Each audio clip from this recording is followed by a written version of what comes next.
A CPAD convida a todos para a 23ª Conferência de Escola Dominical em João Pessoa, Paraíba. Plenárias, seminários e workshops de 17 a 20 de setembro na Assembleia de Deus. Avenida Coelho, Lisboa, 553, Jaguaribe. Com a presença de Cláudio Honor de Andrade, Alexandre Coelho, Elianai Cabral, César Moisés e tantos outros. Inscrições e informações no site editoracpad.com.br/eventos. 23ª Conferência de Escola Dominical em João Pessoa. Uma realização CPAD.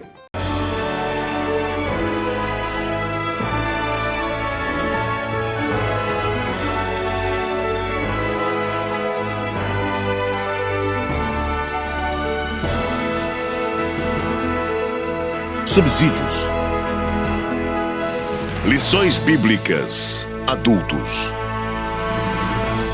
Lição 13. A ressurreição de Jesus. Bem, amados amigos, a paz do Senhor Jesus, estamos encerrando o nosso trimestre. Eu creio que você foi abençoado, enriquecido. E o encerramento do nosso trimestre, nós vamos estudar a lição de número 13, que é a ressurreição de Jesus. Nós vemos aí como Lucas vai trabalhando na sua teologia como um teólogo, cristão, médico, e mostrando aspectos da vida de Jesus que até os outros evangelhos não cobriram. E aqui nessa lição nós vamos estudar, ela está dividida, você já deve ter observado, em 4 tópicos. E o primeiro dele é a doutrina da ressurreição. A gente vai chamar a atenção que tanto o Velho Testamento como o Novo Testamento mostram casos de pessoas que ressuscitaram. O Velho Testamento, a gente vai encontrar a narrativa de 1 Reis 17, está na revista, e também, segundo o livro de Reis, 4:32, onde nós encontramos, no capítulo 13 também do livro de 2 Reis, casos de pessoas que ressuscitaram. E no Novo Testamento nós vamos encontrar, no ministério de Jesus, pessoas sendo ressuscitadas. Você poderia citar o caso de Lázaro, o filho da viúva de Naim. Na igreja primitiva, o caso de Tabita ou Dorcas. A gente cita esses casos. Então era uma doutrina já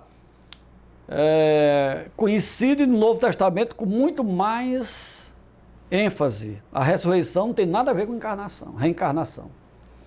Reencarnação não é uma doutrina encontrada nas páginas do Novo Testamento. Nós encontramos ressurreição. Aquele mesmo corpo que morreu,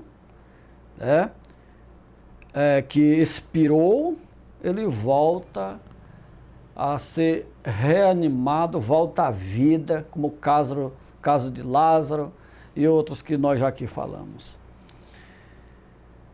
E o tópico 2, você vai observar que nós falamos da natureza da ressurreição de Jesus, que é uma ressurreição literal. Isso é importante a gente falar nisso. Mais uma vez, e a gente chama atenção para aquilo que a teologia liberal, como ela tratou a doutrina da ressurreição de Jesus. No livro, há uma exposição bem detalhada sobre esse tópico. Até eu cito teólogos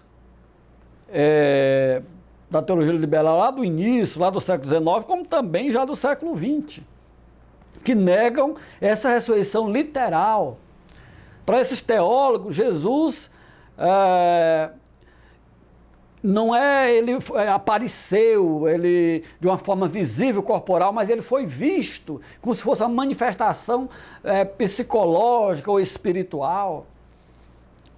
Eu faço uma exposição bem detalhada aí no livro, que você vai entender todo como é feita essa exposição, essa exegese forçada para negar a ressurreição literal. Mas no Evangelho, a ressurreição de Jesus ela acontece de uma forma literal. Jesus diz aqui, a gente fala aqui, que o testemunho do terceiro evangelho é de uma ressurreição física e literal. O próprio Jesus, quando ressuscitou, disse: vede as minhas mãos e os meus pés, que sou eu mesmo. Tocai e vede, pois o Espírito não tem carne nem ossos, como vede que eu tenho. Lucas 24, 39. Isso é uma ressurreição literal. Também, além de ser literal, ela é corporal. Jesus não ressuscitou num corpo fluídico.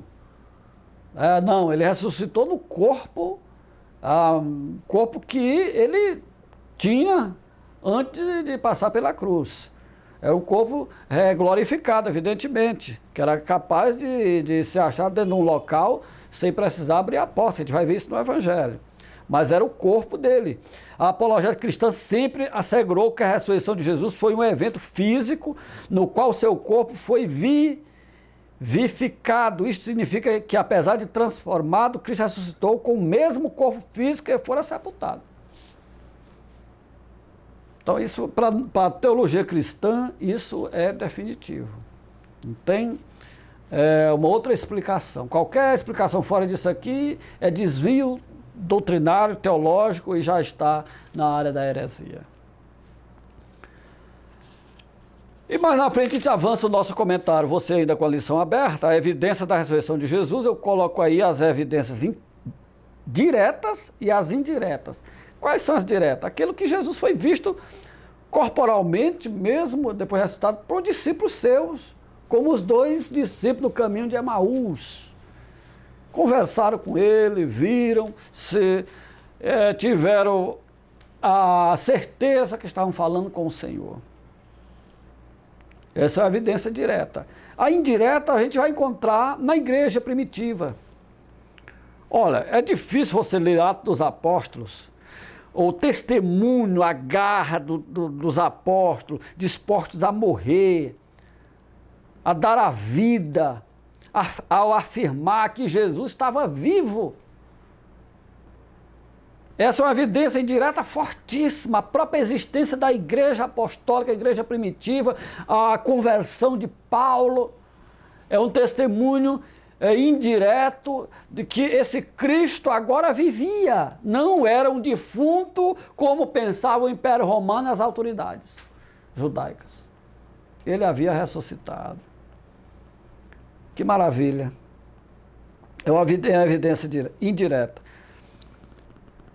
A gente fala também do propósito da ressurreição, que é a salvação e justificação e a redenção do corpo.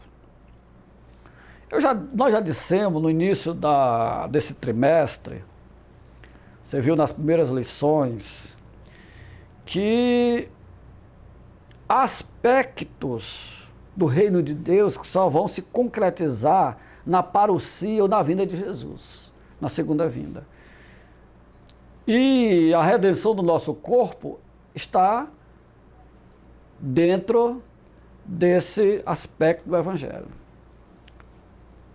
Nosso corpo só vai ter a sua plenitude, como Jesus disse, e não podem mais morrer porque são filhos da ressurreição, na segunda vinda. Mas esse propósito da ressurreição de Jesus, nós já destacamos aí no início, que é a salvação e a justificação. Jesus ressuscitou, né? E essa ressurreição é para a nossa justificação, como eu digo aqui na lição, aos discípulos do cenáculo, Jesus destaca a salvação como propósito da ressurreição. A ressurreição de Jesus difere de todas as outras, assim como Jesus difere de todos os homens. Ele é o Deus que se fez carne, o segundo Adão, representante de toda a humanidade caída. O único mediador entre Deus e os homens, que nos salva de nossos pecados. No livro nós damos uma bibliografia, até que nos serviu de suporte para esse livro, para a revista, que você vai ver com mais aprofundamento aquilo que nós tratamos de forma sucinta nesta lição bíblica.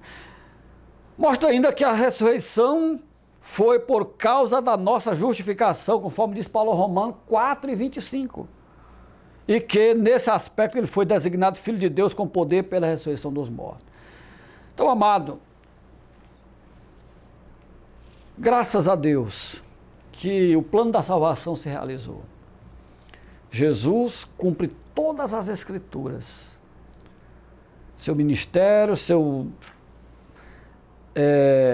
nascimento, a sua concepção, seu nascimento, seu crescimento, seu ministério público como adulto, a recepção do Espírito Santo, a formação de um corpo para levar, de discípulo a levar esta palavra, a sua crucificação, a sua morte e agora a sua ressurreição.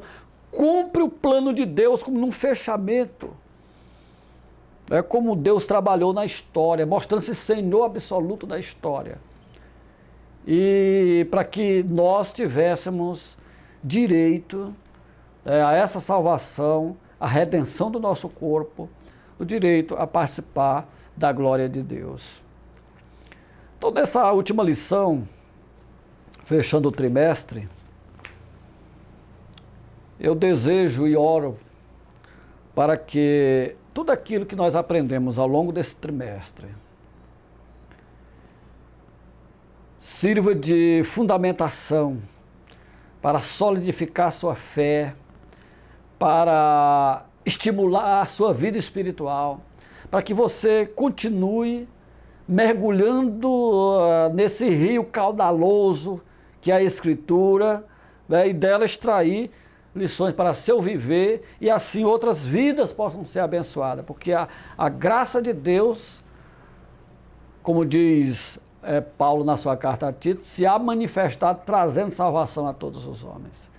Queridos, que Deus abençoe você, sua família, abençoe a igreja da qual você faz parte e que todas as bênçãos de Deus sejam derramadas sobre você, em nome de Jesus. Amém. CPAD, 75 anos. A editora da Escola Dominical.